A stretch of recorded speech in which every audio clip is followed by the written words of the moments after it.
Bueno, pues buenas noches a todos. Estamos ahora aquí con la cuestión del micrófono que estaba un poquito que no quería funcionar. ¿Está un poquito bajo quizás? ¿Está bien? Aquí se ve un poquito bajo. Bueno, si cualquier cosa, ya saben, en internet nos hacen favor de mencionar. Bien,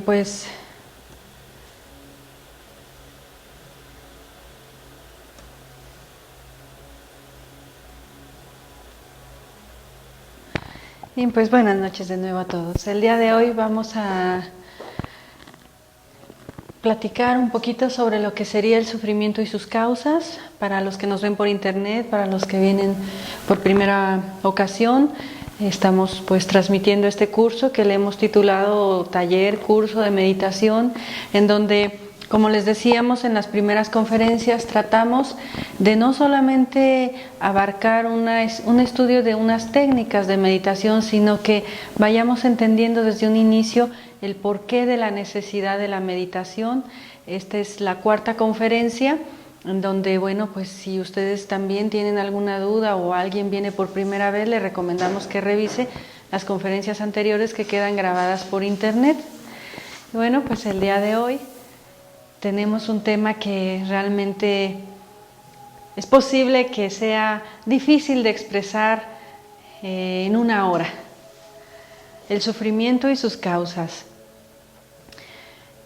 Y aquí comenzaríamos preguntando precisamente: ¿quién siente que sufre, que ha sufrido?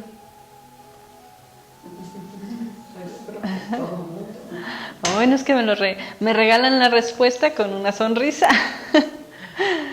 Entonces, bueno, decíamos que vamos a buscar abordar este tema de la mejor manera, tratando de combinar, como en estos estudios que llamamos de la gnosis, pues tratamos siempre de encontrar un punto de comprensión, explicando o tratando de explicarlo desde diversos ángulos, entre ellos el aspecto científico, místico, filosófico y, ¿por qué no?, también artístico, porque encontramos pues esa enseñanza desde épocas muy antiguas. Es decir, si nosotros hoy en día creemos que es algo nuevo el preguntarse y el estudiar y el meditar y el investigar y el buscar ese autoconocerse a sí mismo, pues desde que el hombre tiene uso de razón es una de las interrogantes, es una de las búsquedas. Es verdad que muchos grandes seres que han pasado a la historia como eso, como grandes seres que nos han dejado un legado de quien, como se dice, ha visto la luz y luego nos la ha querido compartir a través de una filosofía, de un arte, de una ciencia, de una mística inclusive, y nos corresponde ahora a nosotros el reencontrarnos o religarnos o rehacernos con ese conocimiento. En la conferencia anterior sobre la mente y la voluntad, Gabriel explicaba ampliamente sobre todo lo que es esa mente universal, ¿recuerdan? Y se decía que a nivel ya de los neurocientíficos o de la neurociencia o la ciencia que estudia todo lo que es ese ámbito de ese funcionamiento del cerebro, neuronas, sistema nervioso, etcétera, bueno, ya la ciencia oficialmente, decíamos, nos dice que de nuestro cerebro, o sea, de las conexiones neuronales conscientes, usamos de un 1 a un 5% conscientemente de todo ese funcionamiento del cerebro. Y que nos queda del 95 al 99% de un cerebro que no estamos usando conscientemente. Creo que esto quedó muy claro en la conferencia pasada, ¿no es cierto? Creo que es algo que ya la misma ciencia conoce, descubre, en donde decíamos, si dejan de funcionar ciertas partes del cerebro porque nosotros mismos no las activamos, tenemos la tendencia, por los motivos que sean, de caer en las partes más instintivas, con lo cual entramos en esa forma violenta, muchas veces irreflexiva, y bueno, entonces nosotros como humanidad, en lugar de ir, como decíamos, hacia arriba, pues vamos hacia abajo, incluso biológicamente hablando. Ahora bien, si solo usamos del 1 al 5%, el otro 95, 99%, 97%, ¿dónde queda? ¿Se lo han preguntado? ¿Se lo preguntaron en estos días? Decíamos, eso forma parte de ese subconsciente humano. Nosotros, con ese 1%, con ese 3%, con ese 5% de conciencia, dependiendo del momento en que la usemos, vamos a decirlo así, podemos, como se decía en la conferencia anterior, conectarnos a esa red, a esa mente universal, a esa fuente donde se hablaba, pues que solamente hace falta conectarnos para recibir toda esa, digamos, belleza de eso superior, de aquello pues que nos puede otorgar inspiración, imaginación, intuición y todo lo que conlleva esa creación, en donde decíamos que en esa mente convergen muchas fuerzas, muchas energías, etc. Pero si nosotros solo usamos un pequeño porcentaje, ¿dónde se conecta lo demás? La otra parte que llamamos subconsciente o inconsciente, ¿a dónde lo estamos conectando? ¿Se recuerdan que cuando hablábamos del estrés también hablábamos un poquito de que ese estrés, al ser continuo, al no haber una conexión interior apropiada, entonces ese mismo estrés nos va volviendo personas más instintivas, decíamos también.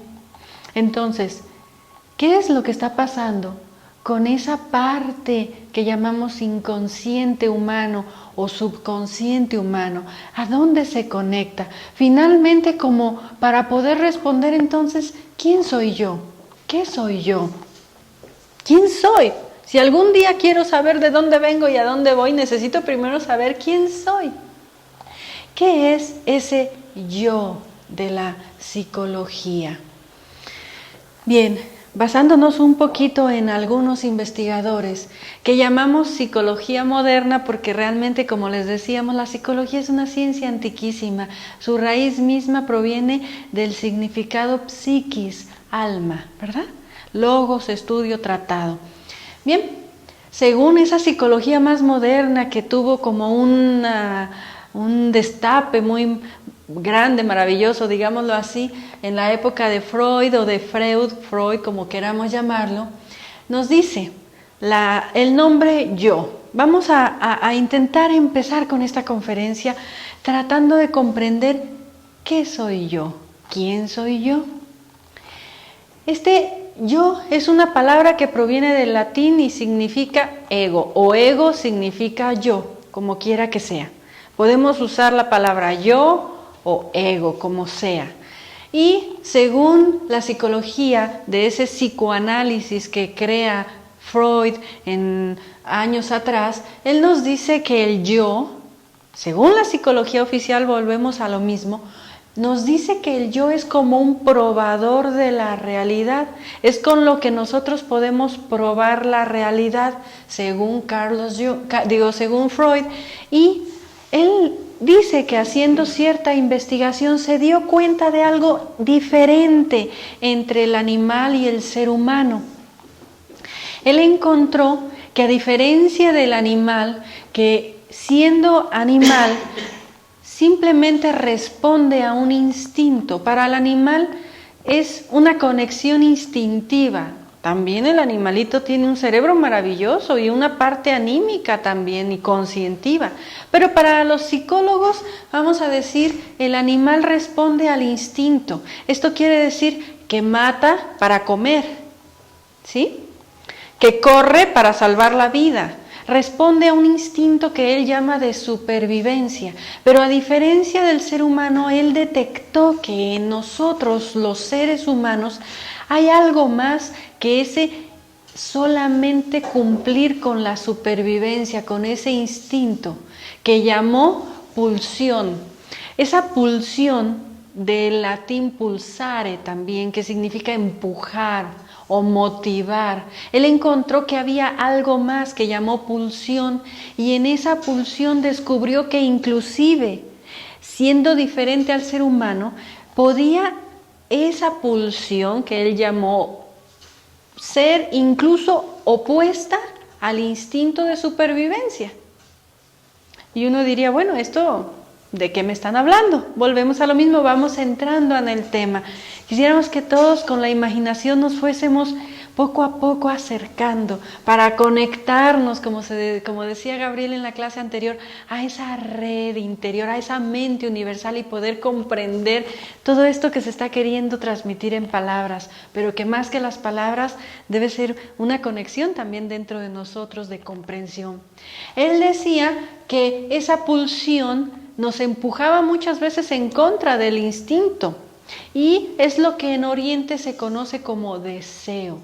Es decir, el animal y el ser humano se diferencian porque el ser humano puede actuar contra su propio instinto si el deseo es mayor.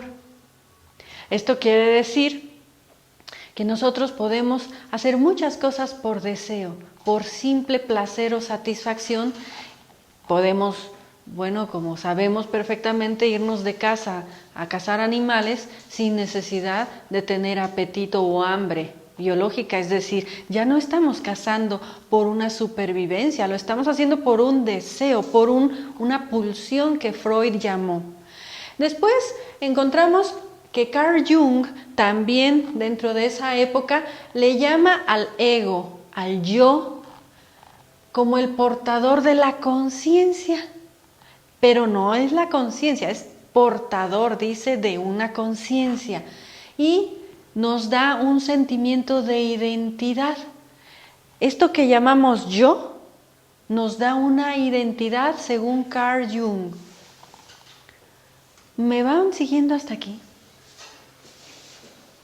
Ustedes saben, pregúntense en este instante, mírense en este instante y digan, ¿quién soy? ¿Verdad? Digan, ¿quién soy?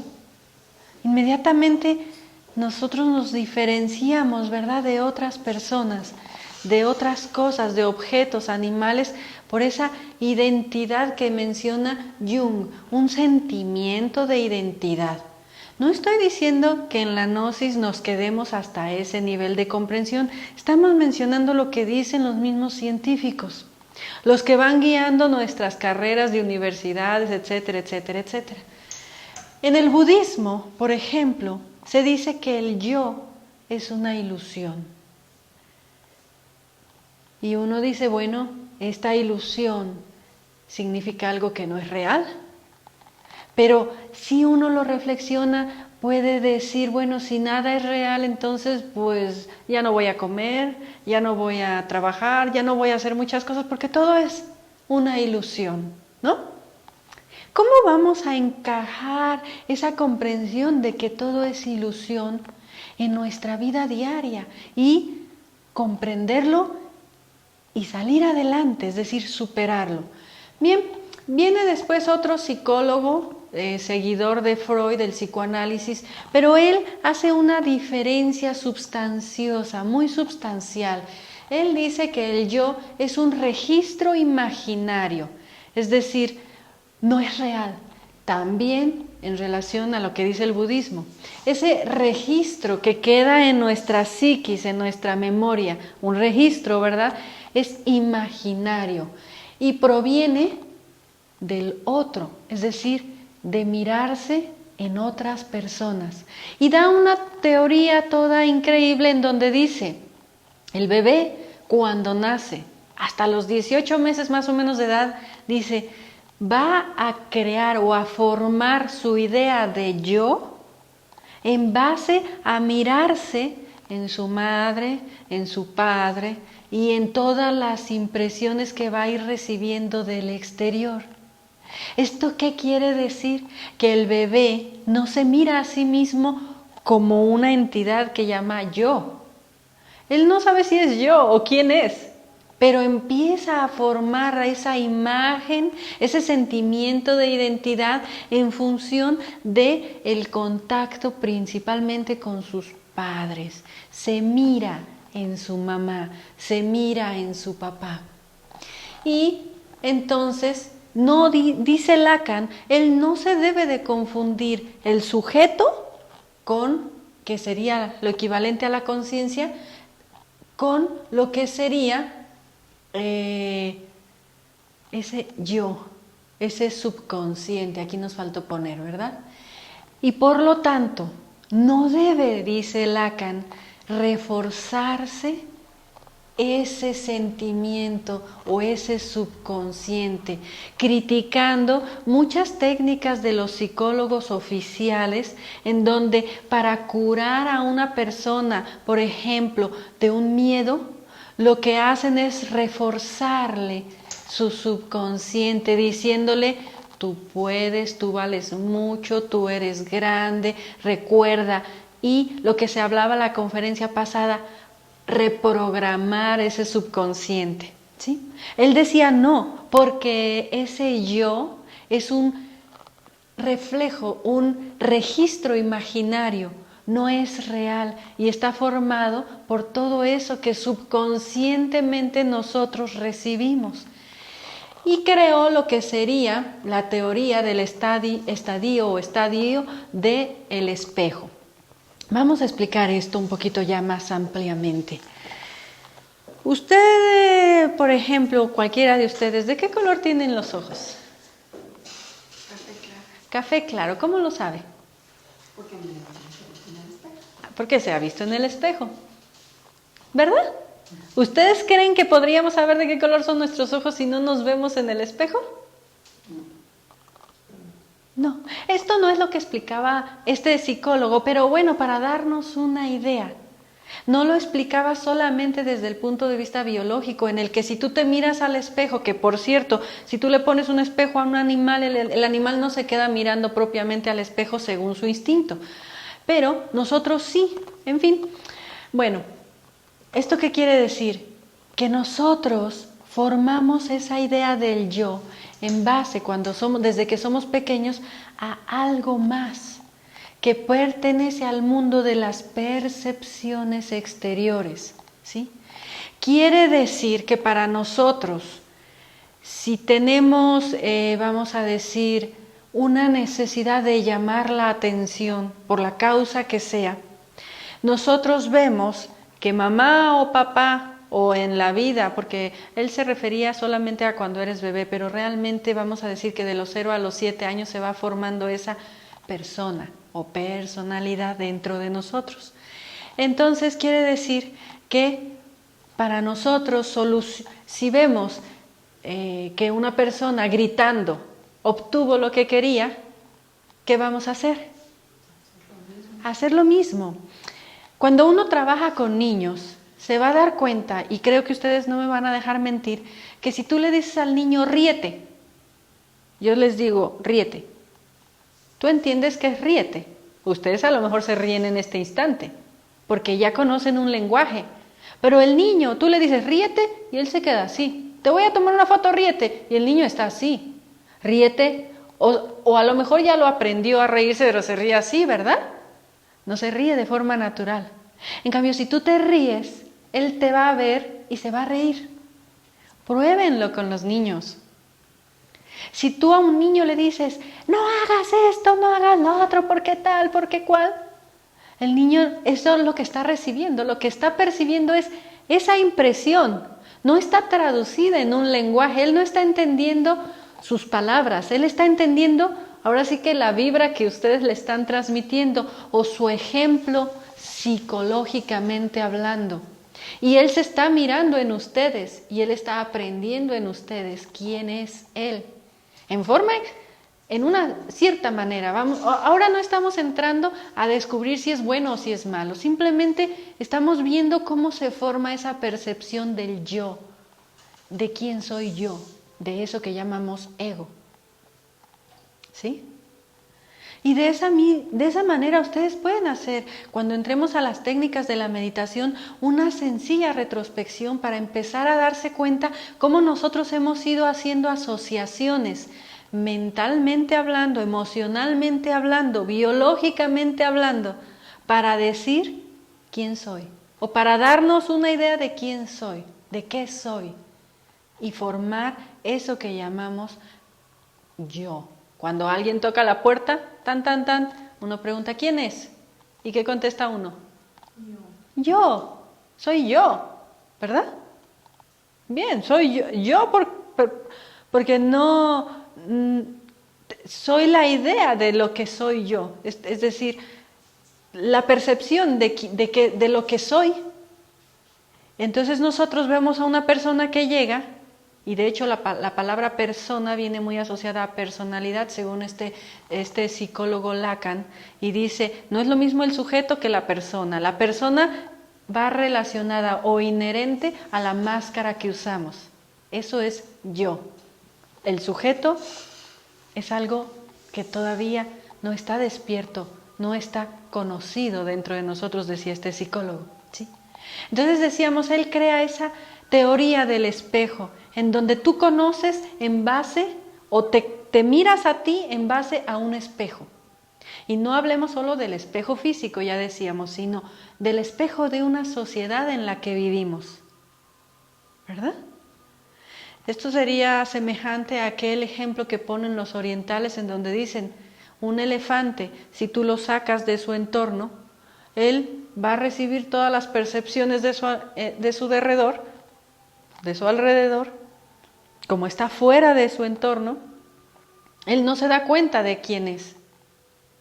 O un perrito, ¿les ha pasado cómo los perritos inclusive, pues si crecen dentro del hogar y los acostumbran ustedes como un niño a dormir en la cama, a comer en la mesa, a hacer todo lo que hace un niño, el perrito se siente un niño, tiene una percepción, él cree que es uno más de la familia, porque se mira en el espejo de los demás. Bueno, es un ejemplo muy sencillo, pero busquemos dentro de nosotros para darnos cuenta que la idea que tenemos de lo que nosotros somos, de ese yo, está fundamentada precisamente en ese mirar afuera, ¿sí? Bien, según este psicólogo, vamos a ver, dice, para no meternos mucho a teoría, pero sí creíamos o consideramos importante, él habla de una teoría de psicología en donde dice que existe un nudo que llama Borromeo. Nudo porque están estos, como ven, círculos como entrelazados, ¿verdad? A eso le llaman ellos un nudo Borromeo. Y dice que son 3 aspectos de nosotros. Uno, lo real. ¿Qué era lo real? Bueno, si ustedes se lo leen, a lo mejor les va a costar un poquito de unos días de estudiarlo o de digerirlo, a menos que estén estudiando la psicología. Pero para resumirlo, para este psicólogo, lo real es lo que no puedes definir, algo que no puedes nombrar, está más allá de una forma, dice él, y que finalmente termina aceptando que es la parte divina, ¿verdad? Los propios psicólogos, muchos científicos han de saber ustedes que no son ateos, no toda la ciencia es atea. Muchos científicos dicen, bueno, es que no sé quién ha creado eso del ateísmo. Yo como científico tendría que ser el que más acepta y comprende que hay una inteligencia superior que forma todo esto que estoy estudiando, ¿verdad? Entonces, ¿eso qué es lo real? Es esa parte divina, no nombrable, no conocible de momento. Existe lo imaginario, como otro de estos círculos que pinta él aquí. Lo imaginario es precisamente eso que decíamos, el ego. Lo imaginario, yo. Y lo simbólico, que es el lenguaje con el que nosotros empezamos a manifestarnos en este plano, digámoslo así, en esta sociedad. Un lenguaje que nos da conocimiento, que nos da reflexión, etc. Son 3 aspectos, dice este psicólogo, que están intrínsecos en nosotros, ¿sí? Lo divino, lo imaginario o lo que es el ego, y un lenguaje, un conocimiento humano, una reflexión que me pueda ayudar a comprender todo lo demás. Dice él que cuando comienza el lenguaje empezamos entonces a interactuar obviamente entre nosotros. Es la manera en que nos entendemos y obviamente esto simbólico nos lleva a una relación social. Bien, lo vamos a dejar hasta aquí.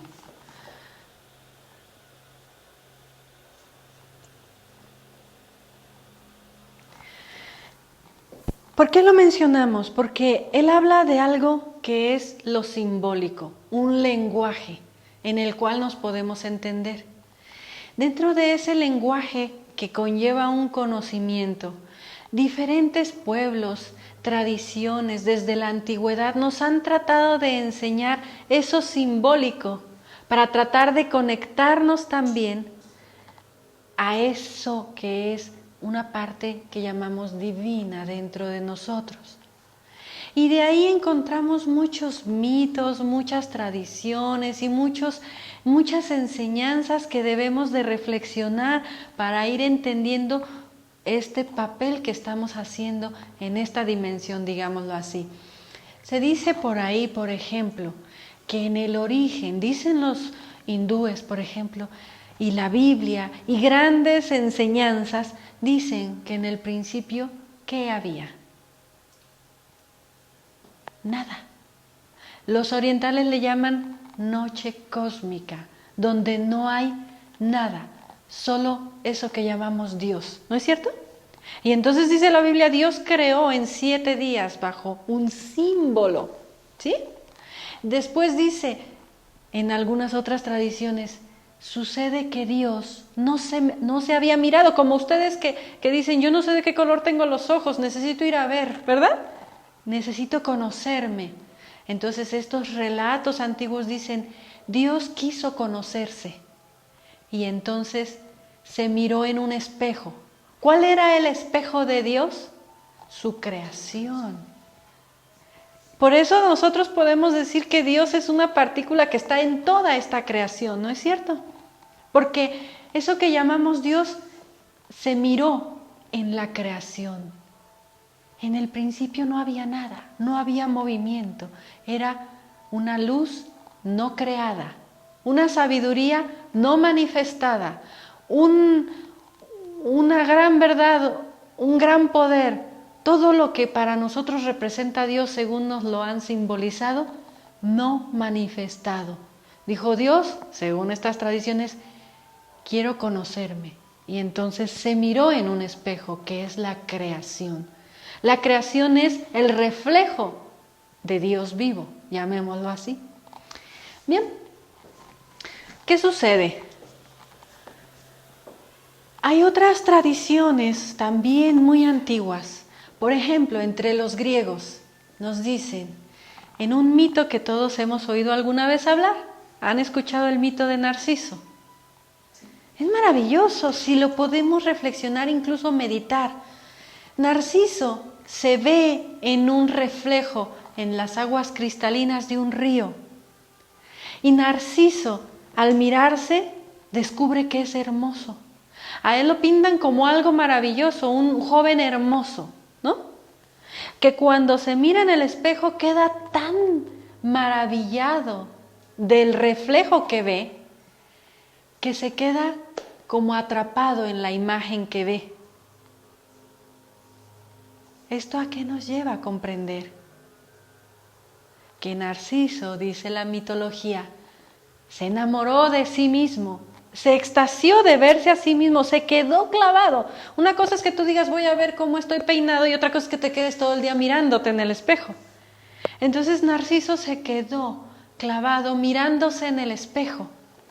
Tal fue el caso que terminó, dice la leyenda o la tradición o el mito, arrojándose al agua, tirándose al agua, enajenado, metido en esa imagen que él veía. Esto significa que nosotros tenemos una parte divina, es verdad. Somos o estamos hechos, es verdad, a imagen y semejanza que llamamos de Dios. ¿No es así como nos lo han enseñado en símbolos? El problema es que nosotros nos hemos quedado mirando el reflejo y creyendo que el reflejo es la realidad. Ese reflejo, esa imagen que proyectamos, eso es lo que en la psicología de ciertas ramas se conoce como yo o ego. El reflejo de ese espejo, eso es lo que llamamos ego, yo. Pero nos hemos quedado como fascinados mirando el espejo, mirando el reflejo de la imagen verdadera.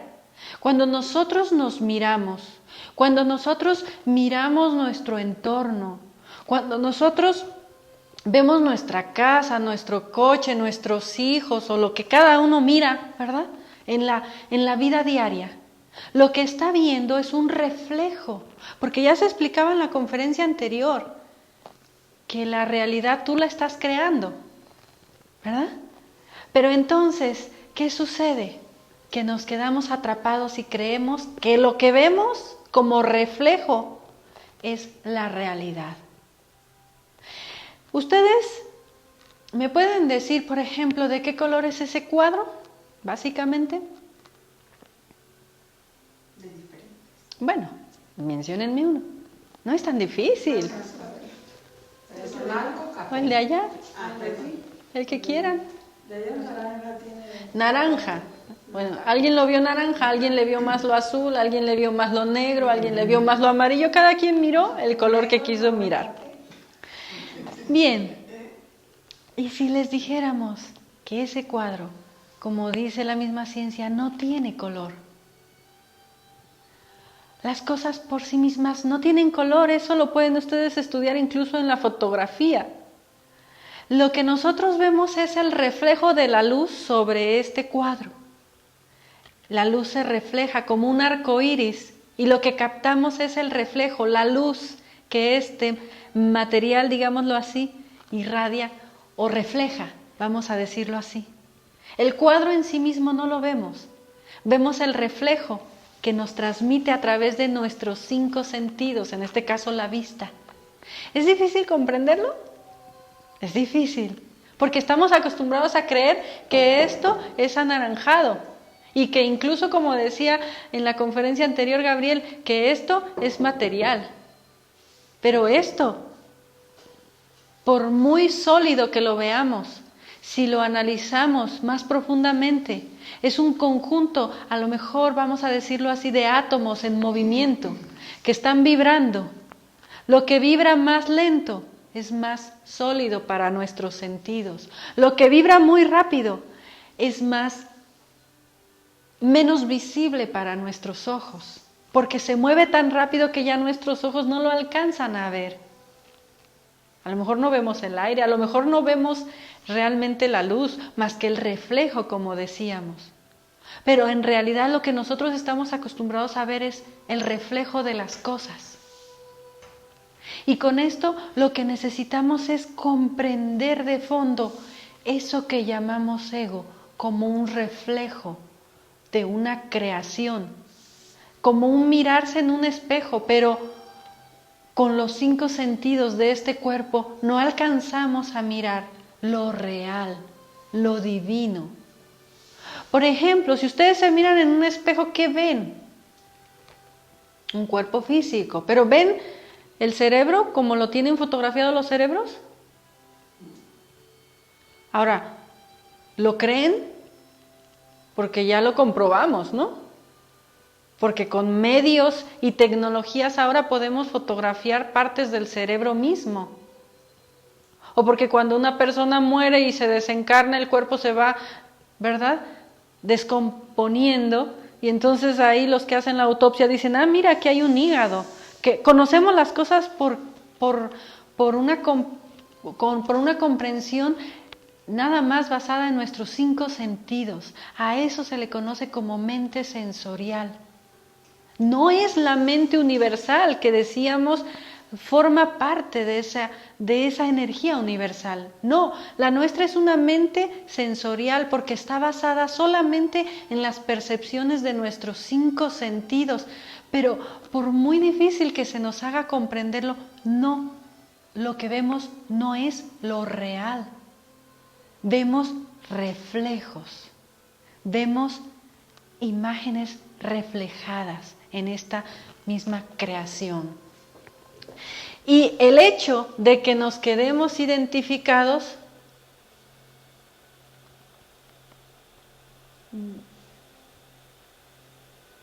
dicen que no se ve la conferencia, pero se ve que se está grabando.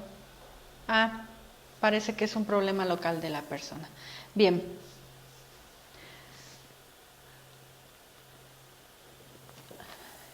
Bien, hasta aquí más o menos estamos un poco claros. Si nosotros tenemos un espejo que fuera perfecto, el reflejo de la imagen sería casi perfecta.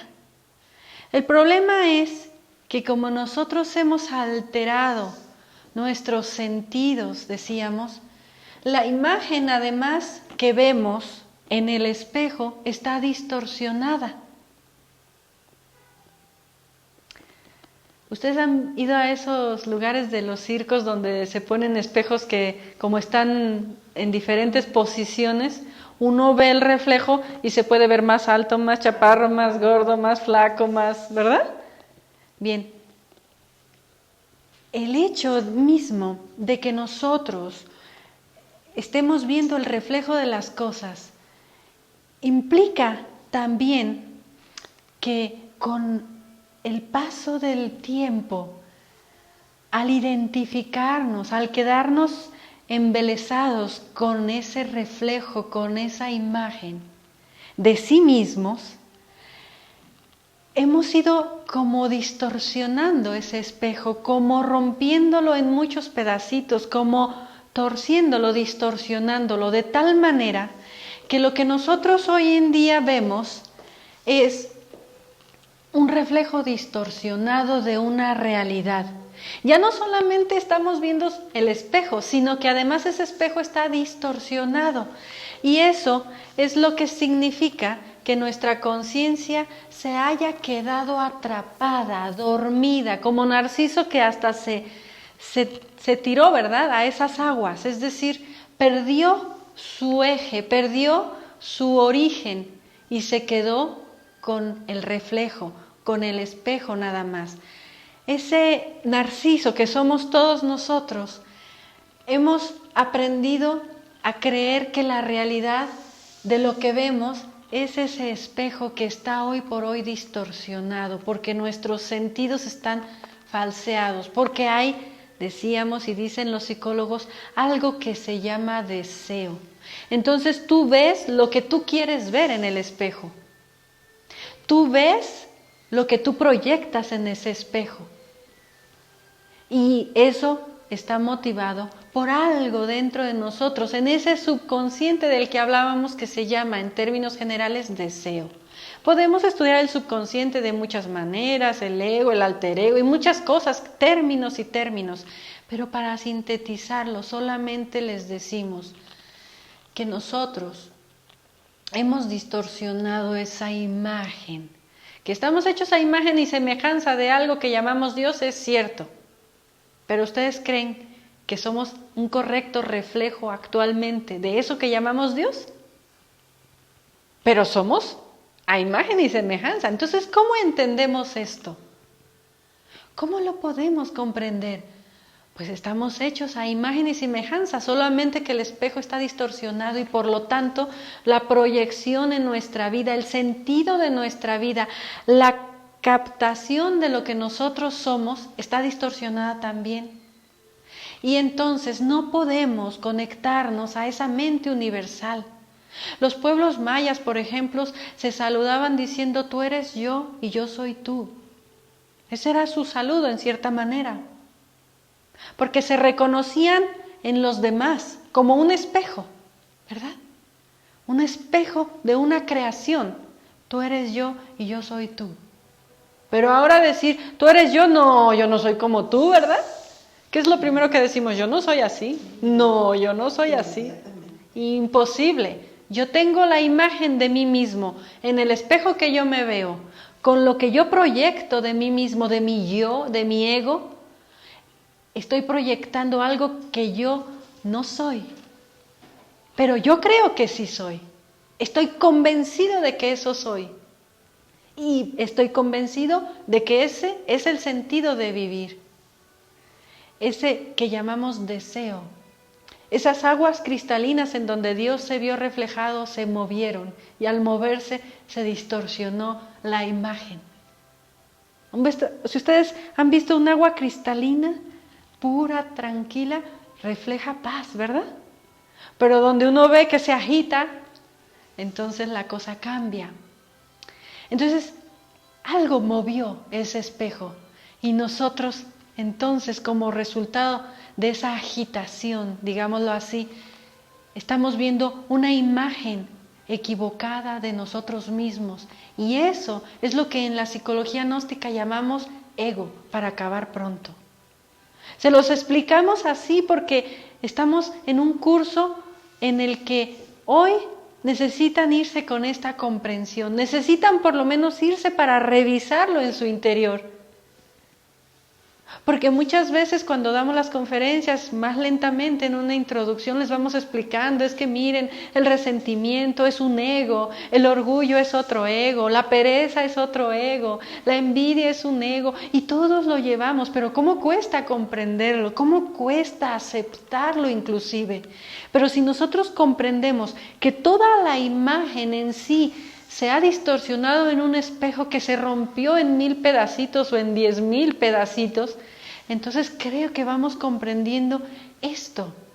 En un principio, eso que llamamos ego es un reflejo, pero luego el reflejo distorsionado nos trae error en nuestra vida, dolor en nuestra vida, sufrimiento en nuestra vida, y entonces encontramos el por qué los tibetanos dicen, efectivamente, el ego es una ilusión y es la causa del sufrimiento. Deja de desear, deja ese sentimiento de identidad que te da eso que llamamos ego y dejarás de sufrir.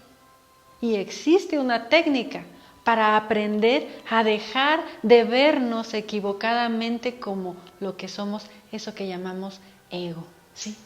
Para eso necesitamos entrar en una técnica de trabajo, en meditación y otras muchas cosas. Pero no queríamos que este curso fuera una técnica de meditación solamente superficial, en donde uno llega muchas veces, relájate, siéntete bien, tú eres grande, tú eres Dios, piensa que tú eres un reflejo de Dios, siéntete bien, ya no te duele, levántate y maravilloso.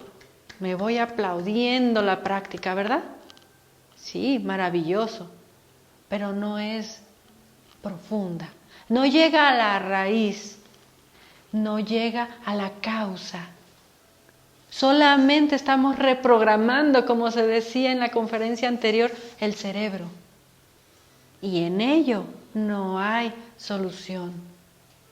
Vamos a suponer, por ejemplo, la hipnosis. Ustedes han oído hablar de la hipnosis, es un hecho real. Es algo comprobado por la ciencia y que te puede dar incluso buenos resultados para curarte de un problema, de una ansiedad, de una angustia, de un trauma, lo que sea. Pero, ¿realmente te estás curando?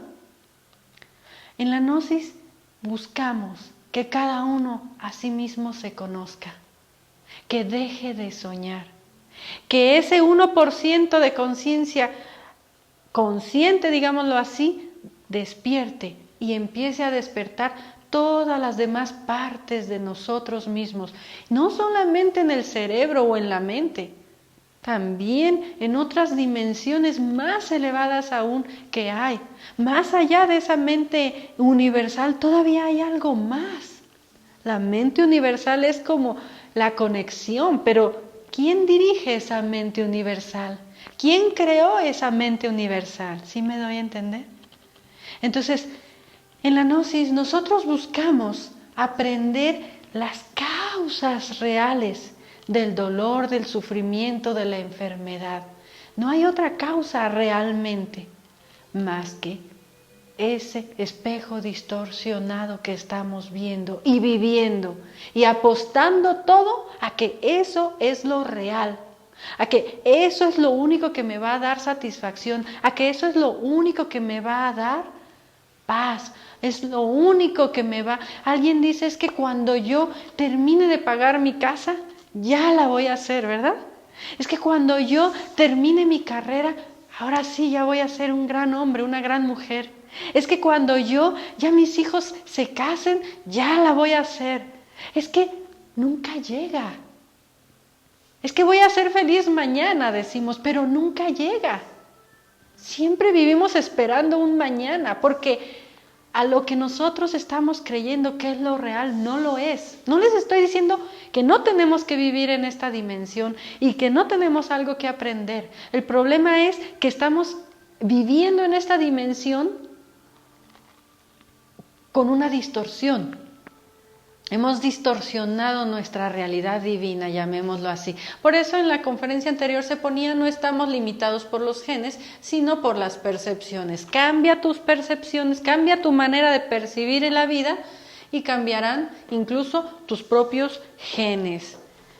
Podrás encontrar salud, podrás encontrar muchas cosas más.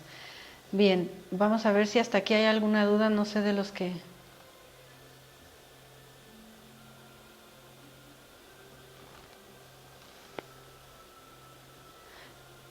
Bueno, sí, pues tienen problemas de internet, la ven, pero tienen su conexión un poco lenta. Ojalá que luego la puedan ver también los que nos ven por internet.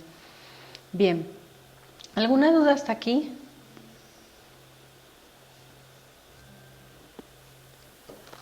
Bien, queremos continuar con esto de los símbolos un poquito más para entrar también en lo que sería un tema también más, ir entrando, ¿verdad?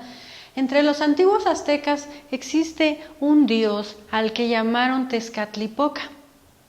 Sea por cierto que nos han enseñado que los dioses aztecas, eran pobres gentes, ¿verdad? Estas pobres gentes que no sabían nada. Y nosotros somos los que ya sabemos todo, ¿no? No, hay que rescatar las enseñanzas antiguas de la latitud, de la altitud del planeta Tierra que sea, porque donde ha habido una enseñanza, un pueblo grande, ha habido algo que aprender. Entonces, entre los antiguos aztecas hay un dios que se llama Tezcatlipoca Negro. Según la creación, según su cosmogénesis, se dice que él fue parte de los primeros dioses creados y él significa, se traduce como el espejo humeante o el espejo negro por el humo. En el caso de este dios, de este símbolo azteca de Tezcatlipoca, es increíble porque en la imagen azteca, en la concepción azteca, este dios nos está representando que el espejo, propiamente en el símbolo, no es que esté roto o distorsionado, simplemente no te puedes ver porque hay humo negro que no te permite ver. Es como que tú te pongas ante un espejo y haya humo y no te puedes ver, ¿verdad? O cuando se empaña el espejo quieres verte y no puedes, ¿verdad? Entonces, Tezcatlipoca está representando el espejo humeante, el espejo negro. ¿Por qué? Porque está representando una enseñanza que nos dice, tú no puedes ver el reflejo puro, decíamos, de eso que llamamos Dios, porque tu espejo está empañado, en este caso. Pero ¿por qué está empañado? ¿Por qué se distorsiona el espejo? Si me van acompañando con la plática, ustedes deben de estarse preguntando también, ok, yo entiendo que primero creamos un espejo para vernos a nosotros mismos, pero luego ¿por qué se distorsionó? ¿Por qué se empañó? ¿Por qué? Por todos, digamos, todos. Sí, pero ahí se está creando eso que llamamos ego. Todavía el ego no como tal, no es como tal una cuestión negativa, en este caso, propiamente hablando, es simplemente un reflejo, una proyección, la sombra de la luz. Pero, ¿por qué ese espejo entre los aztecas tiene humo negro? ¿De dónde sale el humo? Bueno, no fue. ¿Sí? ¿Estamos de acuerdo? Y el fuego como símbolo tiene que ver con el origen de la vida. Decíamos en la conferencia sobre la respiración, los que estuvieron, el fuego es prana, el universo, en el universo hay fuego, la creación es fuego, energía, el sol es fuego, en calor, color, vida. Se necesita el fuego para que la máquina de combustión trabaje, se necesita el fuego para que haya luz, para que podamos ver, ¿verdad? En el caso del humo, es el resultado de un fuego mal canalizado. Dentro de la creación hay un punto de origen de donde sale todo lo creado, y eso es a través del fuego. El fuego crea, decíamos, vamos a decirlo así. Entonces, dentro del ser humano hay un principio de fuego, Foat, prana, etc. Ese principio del fuego, como reflejo de la creación, es un poder dentro del hombre, es un poder dentro del ser humano que puede producir luz, ¿sí? Tú prendes un fuego, ¿para qué? Hoy tenemos la electricidad, pero ¿para qué básicamente prendíamos el fuego? Para dar calor, para cocinar, para todo. Bien, cuando ese fuego sale de control, se empieza a incendiar la casa, lo que sea, y crea humo, ¿verdad? ¿Dónde está la energía primordial en el ser humano? ¿De dónde hemos nacido biológicamente hablando? ¿Quién nos dio un cuerpo físico? Pues la unión de un hombre y una mujer. La unión de un hombre y una mujer, de tal manera que podríamos decir que en el símbolo de Tezcatlipoca, el ser humano nos estaba enseñando que ha distorsionado ese espejo debido precisamente a un mal fuego, a un fuego fuera de lugar, a un instinto mal canalizado, a algo más que es un instinto, como dice Freud, a una pulsión, a un deseo, a algo más que no solamente nos permite subsistir instintivamente y reproducirnos hablándolo claro, sino que una energía mal canalizada del centro creador o centro sexual es esa energía que actualmente vemos tan mal canalizada.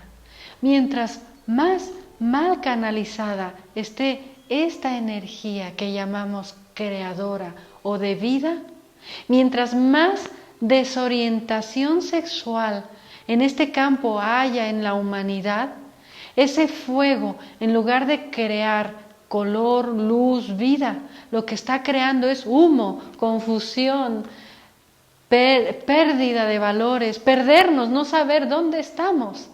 Ese fuego mal canalizado era lo que representaba Tezcatlipoca, y por eso antiguas tradiciones hablan de que tenemos que lavar lo que hay negro o ese humo negro dentro de nosotros.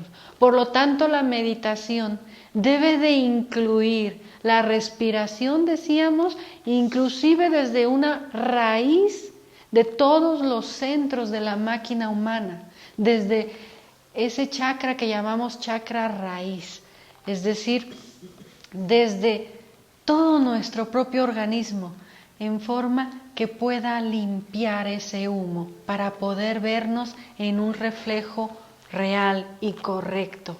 Mientras el espejo esté distorsionado, eso que llamamos ego, lo estamos dando por real y no es real. Es una ilusión. Y entonces creemos que tenemos que enojarnos para que nos respeten, ¿verdad? Creemos que tenemos que ser orgullosos para tener alta la autoestima. Creemos que tenemos que programarnos a tener mucho dinero y ser codiciosos y envidiosos para ser felices y tener éxito en la vida. Es decir, tenemos una imagen de la vida distorsionada y por ello no podemos ser felices y por ello no podemos cumplir con nuestro deber interior. Eso que llamamos ego se ha convertido en una verdadera causa de sufrimiento dentro de nosotros. En otros de los mitos encontramos a un Perseo. ¿Conocen la historia de Perseo? ¿Lo han oído alguna vez? ¿Nunca vieron a Perseo cómo mata a la medusa? ¿Nunca lo han escuchado? A ver, ¿qué han escuchado? Ese mito, ese símbolo. Pues tenía que cortarle la cabeza para eliminarla, porque si no volvía, surgía y surgía. Él necesitaba rescatar a la bella princesa, ¿verdad? Que se la iba a devorar ahí. Y para ello tiene que matar a una medusa que simboliza una multiplicidad, que simboliza eso que llamamos ego y que es venenoso, digámoslo así, porque está provocando que nosotros perdamos una existencia inclusive. ¿Ustedes saben que por una mala comprensión podemos perder una vida? ¿Cuántas personas pueden vivir resentidas toda la vida sin nunca jamás haber comprendido que ese resentimiento no es real? Que es una percepción de una decisión de esa persona. Y te vas a la tumba con ese resentimiento. ¿O cuántas personas pueden irse a la tumba y haber dicho en la vida, no, pues yo no tuve oportunidades para ser nadie en la vida? ¿O cuántas imágenes distorsionadas ustedes creen que hay? O alguien que se pudo haber ido a la tumba diciendo, ¿sabes qué? Yo robé todo lo que pude porque así fui bien bueno en la vida, ¿verdad? Yo por lo menos sí fui bien listo, ¿verdad? ¿Y la felicidad? ¿Realmente dónde está?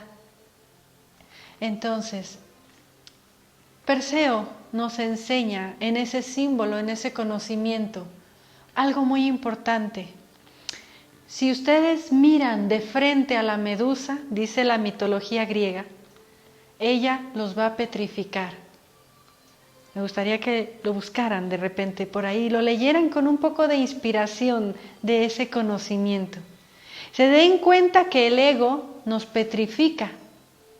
El ego no te deja avanzar. El ego te vuelve de piedra. Como la mujer de Lot que dice la Biblia, ¿verdad? Miró para atrás y se volvió de piedra. Es decir, hay algo más en nosotros. Pero cuando nosotros miramos al ego y nos extasiamos en el ego y pensamos que el ego es nuestra realidad, así queramos ser muy buenas gentes, nos petrificamos, nos estancamos, nos quedamos aquí, nada más, sin poder percibir con todo nuestro cerebro, como decíamos, todas las funciones que hay ahí dormidas o adormecidas. Toda nuestra vida se vuelve inconsciente o subconsciente, pero nunca consciente. Entonces, ese Perseo nos está enseñando que para poder ver a la medusa, ¿cómo lo tuvo que hacer? Miró de su armadura, miró el reflejo de la medusa, es decir, vio su reflejo y así con la espada le cortó la cabeza. El trabajo para nosotros en estos estudios precisamente significa despertar conciencia, eliminar eso que no es real. No porque haya que matarlo como algo que no somos nosotros, sino limpiar de alguna manera ese mal reflejo, ese espejo negativo que tenemos, eso que llamamos ego. Nosotros necesitamos sacar la luz de donde se ha vuelto tinieblas. Nosotros necesitamos canalizar ese fuego para que dé luz. Nosotros necesitamos volver consciente eso que llamamos el inconsciente. No basta con programarlo, no basta con reprogramarlo, se necesita hacernos conscientes de eso que no somos conscientes. Y para ello necesitamos despertar conciencia haciendo ese trabajo que Perseo simbólicamente hizo. Eliminar la creencia de que el ego es real y empezar a desconectar todas esas conexiones malas que hemos hecho. ¿Sí? Empezar a decir, ira no es igual a seguridad, orgullo no es igual a fuerza, pereza no es igual a comodidad y qué bien me la estoy pasando, gula no es un placer que me lleve a estar más sano. Es decir, toda esa confusión, toda esa imagen distorsionada que tenemos de la vida, necesitamos empezar a desconectar lo que no estuvo bien conectado y empezar a conectarlo a la conciencia y entonces eliminar eso que se llama simbólicamente la medusa o este símbolo de Perseo eliminando a la medusa. Bien, antes de pasar a esta imagen, si nosotros investigamos un poquito ahí a Platón, en la época de los griegos, aquellos que dijeron mente sana en cuerpo sano, y si nosotros lo vemos a la inversa, una sociedad como la nuestra que está enferma, todos tenemos algo donde cojear en cuestión de salud, entonces decimos a la inversa, es que quiere decir que nuestra mente no está sana, ¿verdad? Y si nuestra mente no está sana, es porque no la tenemos despierta, no está consciente, la mente no está funcionando como debería de ser, decíamos, ¿verdad? Bien, en ese mito que menciona Platón, se los voy a relatar rápidamente, pero pueden investigarlo, se llama el mito de la caverna, donde Platón propone que si nosotros un grupo de personas, desde que naciésemos dentro de una caverna. Imagínense, síganme con la imaginación. Nacemos dentro de una caverna ¿cómo es? Oscura. Bien, en esa caverna estuviésemos atados de pies, de manos y hasta la cabeza, que no pudiésemos ni siquiera girar. Y nuestra vista solamente diese hacia la pared de enfrente. ¿Sí? Imagínenselo. Atrás, dice en ese mito Platón, hay unas escaleras que conducen a la salida de la caverna, donde hay luz. Y entre la salida de la caverna pasan personas con estatuas caminando de figuras. Pueden ser animales, personajes, etc. Van pasando. La luz que proviene de afuera se refleja en esas estatuas y proyecta la sombra en la pared, que aquellas personas amarradas es lo único que pueden ver. ¿Sí? Esas personas jurarían que eso que ven es real, ¿o no es así? No ven nada más, eso es todo lo único que conocen. ¿Sí?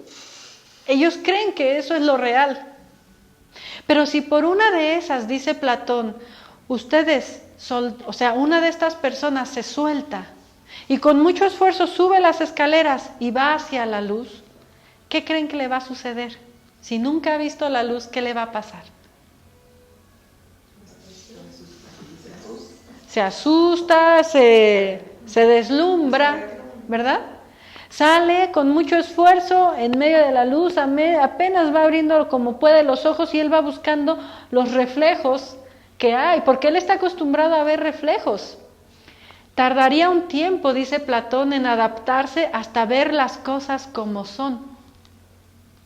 Y cuando él puede abrir por fin los ojos y ver todo el mundo que hay afuera y la belleza que hay afuera en comparación de la caverna en donde él habitaba, ¿qué creen que va a decir? De lo que me había perdido, ¿verdad? Pero no ahí termina el mito de Platón. Él dice todavía que si esa persona que vivió en la caverna y salió y vio la luz, ahora regresa por sus compañeros y los quiere ayudar, ¿qué creen que va a pasar? Él les va a decir, eso no es real, eso que creíamos que era lo real, no es lo real, allá hay algo más. ¿Qué les va a decir? No le van a creer, le van a decir, eres un loco, estás mal. Y si esa persona dijera, no, te voy a obligar a que veas la luz y te desamarro y te llevo a jalones a que subas esas escaleras para que vengas a ver la luz, ¿qué creen que podría pasar? Quizás no quieran. No quieren, lo golpean y hasta lo matan, dice Platón, que corre el riesgo hasta de perder la vida, porque esas personas están tan convencidas de que eso es lo real y de que esta persona les quiere hacer daño llevándolos a esa luz, porque tienen miedo, ¿verdad? Que resultaría que los sacrificamos. ¿No les suena a que hemos hecho mucho de esto con grandes seres? ¿A quiénes recuerdan sacrificados de esa manera? Pues a Jesucristo para comenzar, ¿no? A un Quetzalcóatl. Decían los toltecas, Quetzalcóatl ya no quiere a los toltecas, Quetzalcóatl nos ha traicionado. Cuando Quetzalcóatl les quería enseñar la luz, ellos decían, Quetzalcóatl nos ha traicionado, decían. Y nosotros todo lo que le hemos dado, ¿no? Quetzalcóatl, Iranabi, grandes y grandes y grandes seres que queriendo dar luz a la humanidad, pues al principio no han sido comprendidos. Esto solamente como una comprensión más todavía de que lo que nosotros llamamos ego no es lo real. Y que si lo comprendemos de fondo, no deberíamos de sufrir por sacrificar al ego. Nosotros deberíamos de estar felices de descubrir dónde está eso que llamamos ego en la vida diaria para poderlo eliminar y más rápidamente ver la luz. Pero el síntoma de que alguien no lo ha comprendido es que inmediatamente nos defendemos, ¿verdad? Inmediatamente nos protegemos como aquel que está amarrado. Mira, es que esto no sería correcto, esto nos enseña la luz, la enseñanza, la gnosis o como quieran llamarla de acuerdo a la época. No, pero yo se lo digo por esto, no, pero yo es que no me lo no, pero, o sea, inmediatamente, instintivamente, automáticamente, habitualmente nos autodefendemos, nos autoprotegemos y nos resentimos inclusive, nos vamos enojados muchas veces porque ahí me dijeron que yo soy un 90 y tantos % de ego. Yo ya lo acepté, pero a la hora de los hechos todavía no lo acepto de fondo. Es decir, este trabajo es individual, este trabajo es para despertar, para comprender que somos algo más, que sí somos efectivamente la imagen de ese Dios plasmada en la tierra, pero que así como estamos no podemos representarlo correctamente. Y que despertar conciencia implica ver las cosas como son, no como creíamos que eran. Y aquello que creíamos que era lo más importante en la vida puede ser que se vaya derrumbando. Eso nunca, jamás quiere decir que te vuelvas un padre irresponsable, que te vuelvas una persona que ya no trabaja, como tipo hippie, que diga, no, viva la vida, no, pues no, mejor vamos a disfrutar de la vida. No, esto significa que hay que despertar conciencia en base a volver consciente lo que hemos hecho inconsciente. Y el trabajo comienza, decíamos, con eso que llamamos autoobservación. Bien, aquí dicen a los templarios, a los avataras.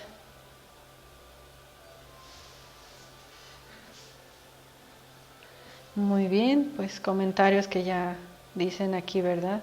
Dice una pregunta, no entendí muy bien lo de Lucan cuando dice no se debe reforzar al subconsciente para curar. Bien, esta pregunta es importante. Este psicólogo dice no se debe reforzar al subconsciente como una técnica de curación, que era lo que decíamos. Tú encuentras, por ejemplo, a una persona muy tímida. ¿Qué es lo que tenemos la tendencia a decir nosotros para ayudarla? Le damos ánimos, ¿verdad? Vamos, tú puedes, mira. Yo no digo que no lo hagamos, pero no estamos, si no somos profundos, no nos vamos a dar cuenta que reforzando eso que llamamos subconsciente o ego, no está ahí la curación. Esa persona que es muy tímida, que no sabe hablar, que tiene mucho miedo, tendría que encontrar la causa muy dentro de sí. Y en lugar de reforzarle ese orgullo para que diga, mira, tú puedes, tú eres más, descubrir qué es, cuál es la causa por la que hay esa timidez. Eso significaría llevar luz donde está oscuro. Eso significaría trabajar desde el subconsciente una causa para curarse, pero para despertarlo en conciencia, ¿sí? Lo otro es superficial, es decir, tú puedes, entonces él se levanta, yo puedo, yo puedo, yo puedo. Y si todo mundo le tiene lástima, pues todo mundo lo va a hacer sentir bien. Y mientras él esté en su entorno de seguridad, él se va a sentir muy bien o ella se va a sentir muy bien, ¿no? Pero cuando salga a trabajar o se tenga que ir de viaje o se encuentre ante otra situación, ¿la timidez va a regresar o no va a regresar? Sí, porque esa timidez la estamos reforzando con ese subconsciente que dice, cuando yo te diga tú puedes, tú vas a sentir que puedes, pero no es real. Estás reforzando eso que se llama ego nada más. Y si les dijéramos que aquella persona muy tímida en el fondo es muy orgullosa y lo que hay que trabajar es el orgullo, y en lugar de darle muy suavecito había que combinar y ayudarla de otra manera, a que recuerde por qué, a que descubra por qué le duele en una técnica de meditación, resulta que lo que estamos haciendo es nada más reforzarle su ego, ¿sí? Y como esto hay muchos ejemplos. Tú levántate todos los días y dime, va a ir bien, me va a ir bien, me va a ir bien. Tú levántate y dite todos los días, estoy muy guapo, estoy muy guapo, estoy muy guapo. Para programar tu subconsciente. Pero ni siquiera interesa si estás o no estás guapo. Lo que interesa es ese reflejo que tú ves, ¿por qué te está produciendo dolor? ¿Sí? ¿Por qué te produce dolor ser o no ser guapo? ¿Por qué necesitas saber? ¿Por qué necesitas que alguien te lo apruebe? ¿Por qué necesitas que alguien te felicite? ¿Por qué necesitas el aplauso? ¿Por qué cuando alguien se ríe de ti te hundes hasta el fondo? ¿Por qué cuando alguien te aplaude te vas hasta las nubes? Porque te miras en tu espejo y te quedas embelesado. ¿No es cierto? Porque cuando te fue bien y te aplaudieron dices, wow, soy grande, soy maravilloso, nunca más voy a... Es ilusorio, es irreal. Ni sentirte bien ni sentirte mal, tienes que ser lo que eres, de conciencia. Entonces, este psicólogo nos parecía muy interesante porque él no está de acuerdo en reprogramar al subconsciente, él está de acuerdo en hacer consciente, en un trabajo realmente de causa, descubrir de causa. ¿Por qué sufres? ¿Por qué te duele? ¿Por qué no encuentras la felicidad? Porque tienes que descubrir eso que llamamos ego, que está distorsionada la realidad, que te está distorsionando la realidad, y entonces tienes que volver a conectarte con tu verdadera realidad, con lo que es lo real, en última instancia lo que en la gnosis llamamos con tu conciencia, con tu ser interior profundo, tu ser, lo que eres realmente, no lo que reflejas en un mundo en que estás percibiendo de forma equivocada las cosas, ¿sí? En las religiones, ¿cuántos defectos se conocen principales? ¿Cuántos pecados capitales conocemos? 7, ¿verdad? Principales. Los pueblos antiguos todos hablaron de esta falsa realidad o de esta realidad falseada, de este mal espejo. Unos le llamaron pecados capitales, otros le llamaron egos, agregados psicológicos, demonios rojos de Set, etcétera, etcétera, etcétera. Los Xibalbá, ¿verdad? Y sus 400, ¿no? Ahora se me fue el nombre. Es decir, todos los pueblos hablan de esa multiplicidad en que nos hemos quedado divididos todos, de eso que llamamos ego. Pero antes de trabajar con ese ego necesitamos quietud, necesitamos aquietar todo lo que son nuestros centros, necesitamos dejar esa inercia que tiene la mente de estar pensando todo el tiempo, las emociones de estar sintiéndose mal y mal y mal, ¿verdad? Necesitamos desconectarnos por lo menos unos instantes, que las energías del cuerpo, biológicamente, emocionalmente, mentalmente, empiecen a relajarse para poder entonces entrar a un trabajo posterior, ¿sí? Que sería ese despertar de conciencia. No sé si hasta aquí tengan alguna otra pregunta, alguna otra inquietud.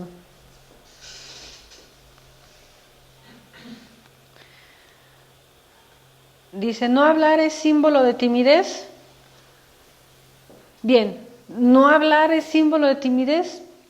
¿Quién lo puede saber? Pues la persona misma, si se siente tímida, si hay algo que no le permite ser natural, pues claro que es un símbolo de timidez. Por eso decimos, en la gnosis somos nuestros propios psicólogos. Si alguien dice, no voy a hablar porque no es correcto criticar, entonces pues es símbolo de que no quieres criticar, ¿verdad? Es dependiendo. Ahora bien, en este trabajo tenemos que ir poco a poco despertando conciencia y eliminando la subconsciencia que decíamos, es decir, trayendo conciencia, eliminando el ego. Es un trabajo paulatino, no vamos a despertar de la noche a la mañana. Lo que hoy comprendemos, mañana probablemente lo profundicemos y entremos a una comprensión más profunda, ¿sí? Alguien dice, a mí no me gusta bailar. ¿No bailar es símbolo de timidez? ¿Ustedes qué opinan? Sí, puede ser. Alguien dice aquí no, otros dicen sí.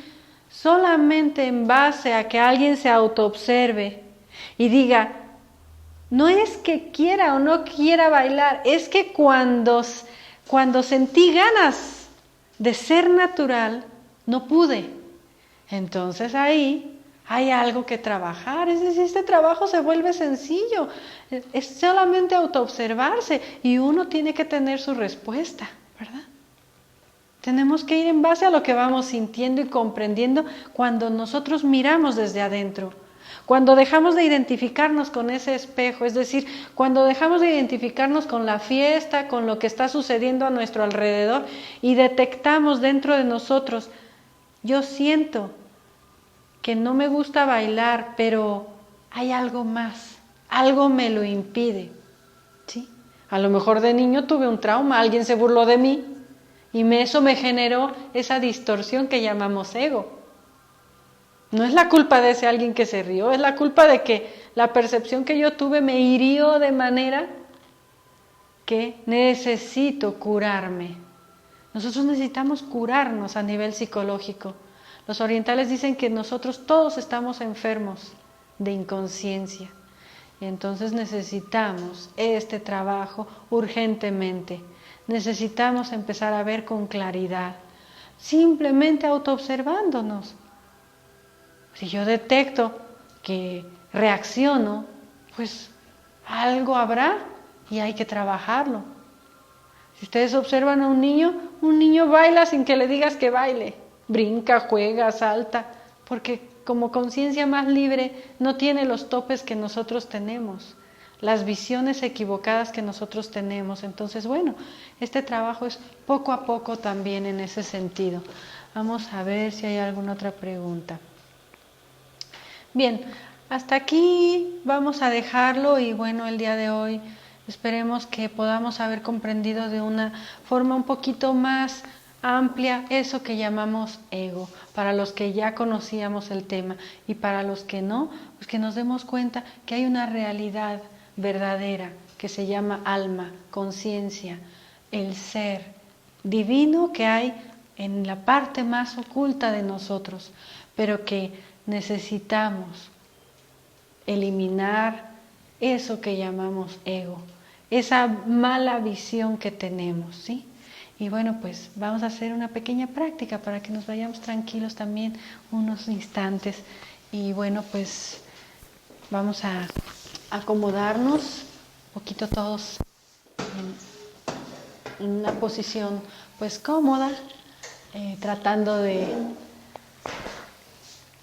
cuidando el micrófono porque, bueno, vamos a hacer lo más posible.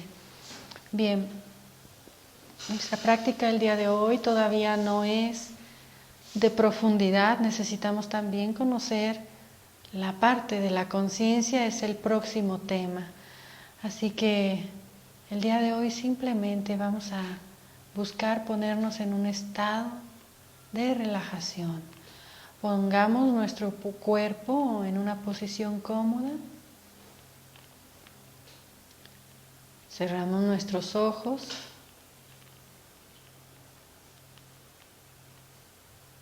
Con el número 1 inhalamos, con el 2 exhalamos por la boca. Tratemos de mantener nuestra columna vertebral recta en esta práctica. Inhalamos 1. Exhalamos 2. 1.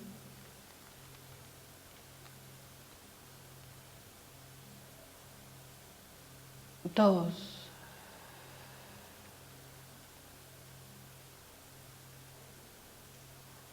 1.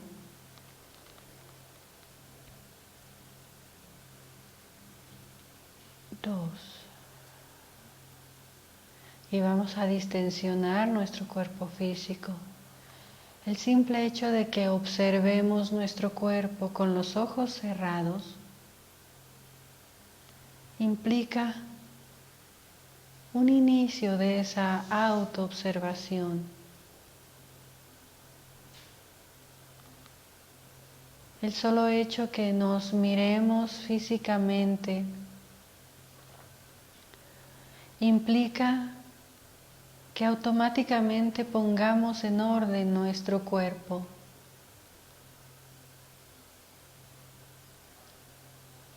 Y si hay alguna tensión,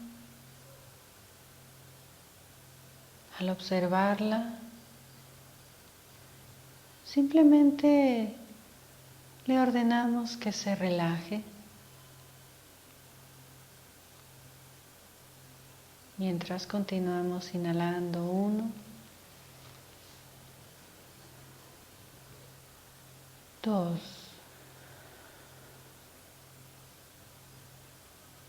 1, 2, 1,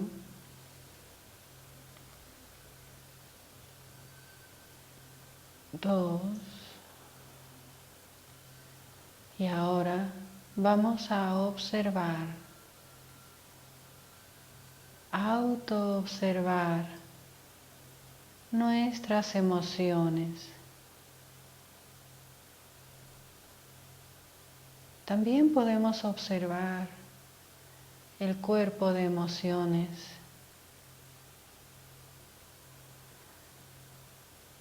Observando simplemente cómo nos sentimos. Conscientemente, posiblemente escuchamos la conferencia, pero la parte inconsciente, cada uno debe observarla en este instante y ver si hay algún tipo de emoción agitada,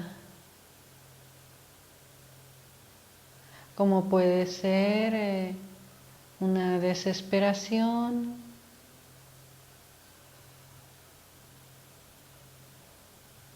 como puede ser una impaciencia,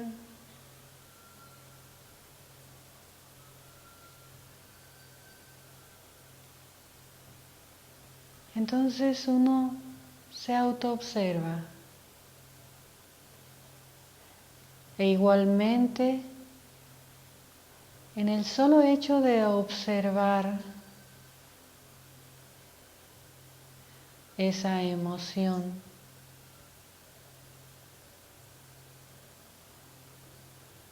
la comenzamos a diluir.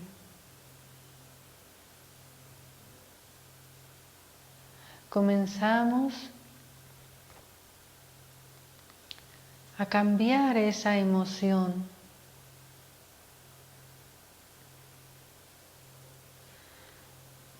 por una emoción de paz, de serenidad.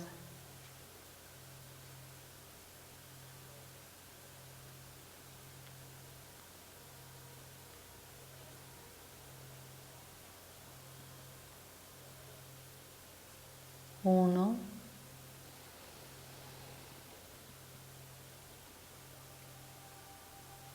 dos,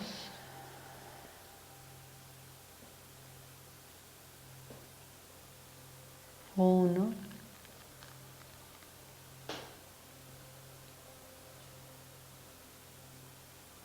dos,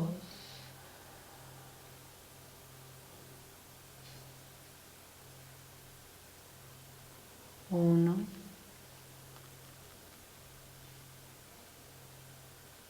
dos.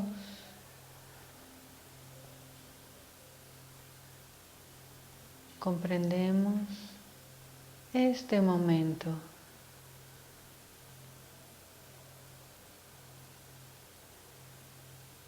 Ese es el momento del que disponemos.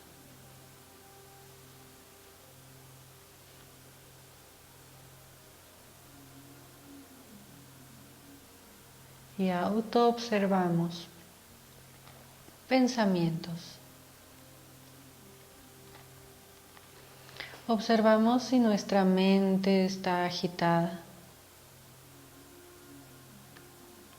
si produce pensamientos, simplemente los observamos y los dejamos pasar. Como quien ve pasar a alguien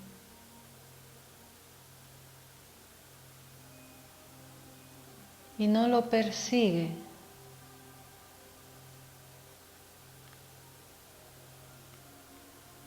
Nosotros dejamos pasar los pensamientos sin perseguirlos, sin identificarnos con ellos.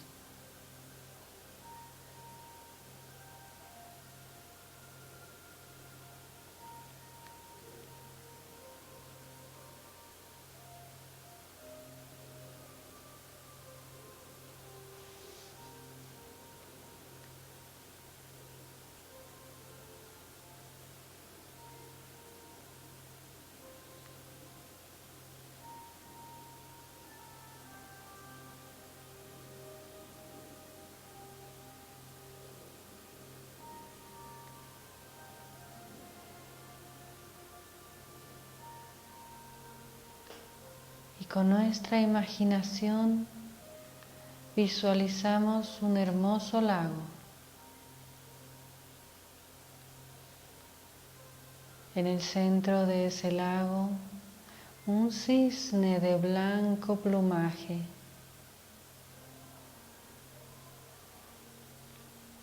Es el cisne Kalahamsa.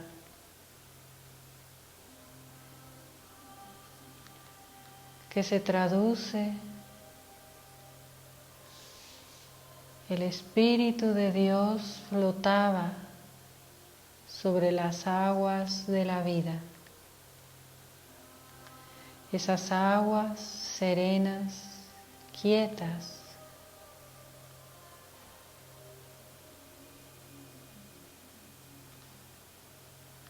tranquilas.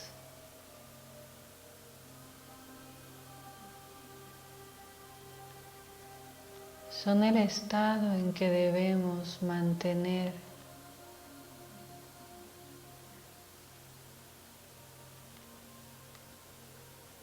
nuestros centros físicos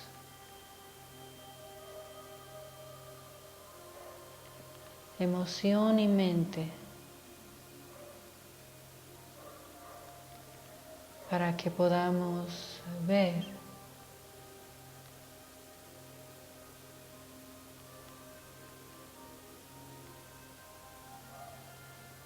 sentir, intuir esa parte más divina dentro de nosotros.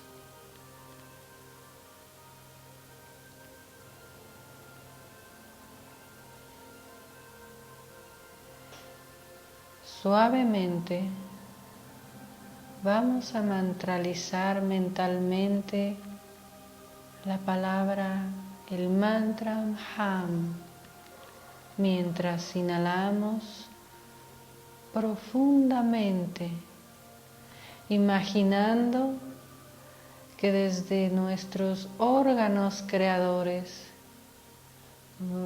y la base de la columna vertebral sube como en forma de luz, de energía,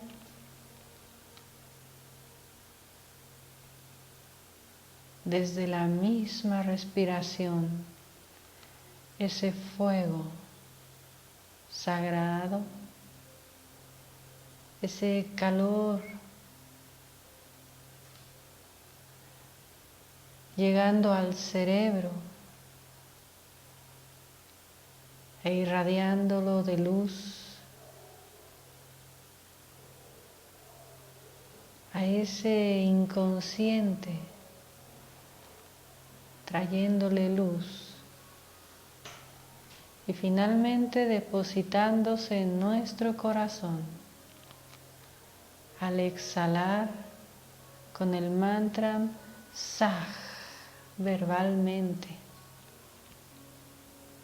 Ham con la imaginación, Sah exhalando rápidamente. Comenzamos Ham.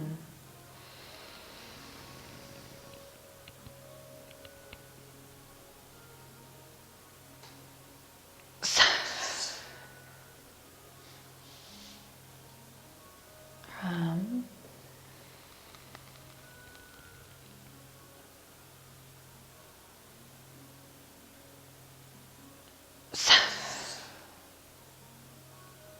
Nuevamente subiendo por la columna vertebral.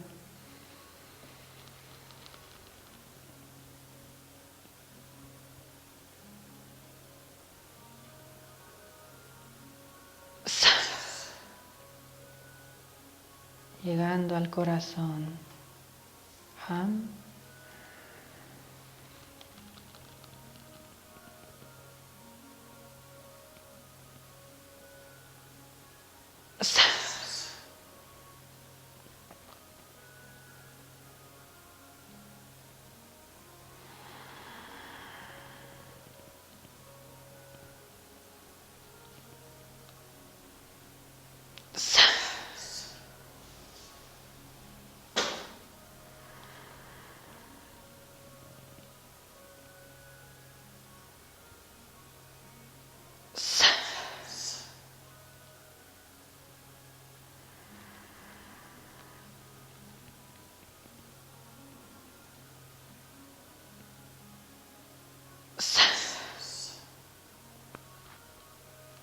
Y normalizamos nuestra respiración, irradiando toda esa energía como forma de luz en nuestro cuerpo físico.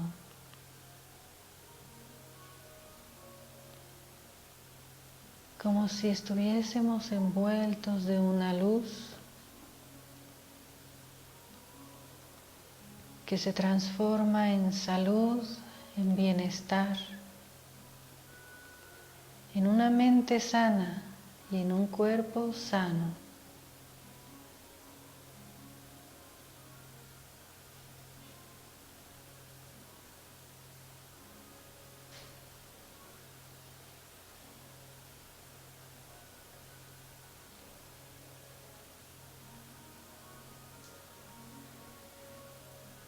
y sin perder ese estado de autoobservación y buscando no perder ese estado de relajación que hayamos alcanzado, vamos a abrir nuestros ojos poco a poco.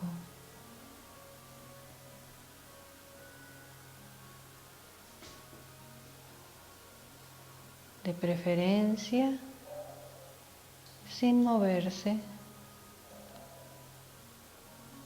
abran sus ojos, pero sigan mirando adentro.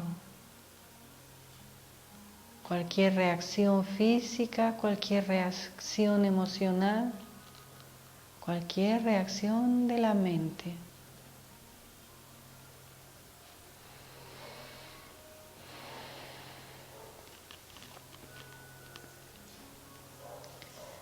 Bien, ¿se pudieron relajar? Sí, está bien. Poquitín. Pudieron hacer este ejercicio de respiración y sentir, por lo menos con esa imaginación, algo que se canaliza por la columna al cerebro y al corazón. En esta respiración es una técnica que no es tan fácil que la conozcamos. Más adelante la vamos a explicar más ampliamente, con lujo de detalle, e inclusive algunos otros ejercicios de este tipo de respiración. Pero se vuelve importante que durante el día podamos tener 2, 3, 4 momentos como este, de 5 minutos. Es una ilusión creer que no tenemos tiempo. No tenemos tiempo cuando no estamos relajados. Vean ustedes cómo el tiempo se nos está volviendo cada vez más rápido, ¿verdad? Porque psicológicamente le estamos robando tiempo al tiempo. Cuando una persona le roba tiempo a su vida, en el equilibrio que debe vivir, luego la vida se lo cobra en enfermedad, por ejemplo. Cuando una persona dice, no, es que no tengo tiempo, tengo que ir corriendo a hacer todos los días mis cosas. Luego el propio cerebro, los propios sistemas nerviosos, el propio cuerpo le va a decir, o me dedicas tiempo, o me va a dar una ansiedad, o me va a dar un tic nervioso, o me va a dar, por último, en casos muy graves, un infarto. 3, 4 veces al día. Y autoobservarse, mirarse adentro, comprendiendo que todo lo que vemos es un reflejo. Hoy por hoy no estamos totalmente conscientes. Si queremos hacernos conscientes, hay que darnos cuenta de que estamos inconscientes.